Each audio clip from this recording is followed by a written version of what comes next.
خطيرة طبعا ما بين برشلونة.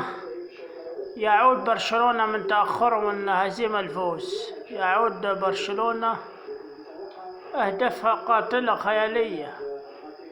تأخر برشلونة بهدفين ثم عاد رومنتادا تاريخية ب3 أهداف. هدف الأول قاتل عادوا عن طريق ليفاندوكسي يعود لبرشلونة 2-1، ثم يأتي التعديل هدف التعادل عن طريق لاعب برشلونة، ثم يعود بتألق ليفاندوكسي مرة أخرى ويتعادل في الدقيقة 88 برشلونة، ثم يعود بالريمونتادا القاسية والقاضية.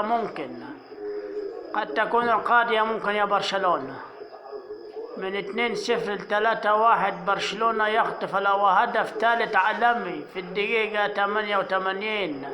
برشلونة يقلب الطاولة كليا كالعادة، ويترتب مؤقتا تصدير اللقاء الأسباني. برشلونة الأول.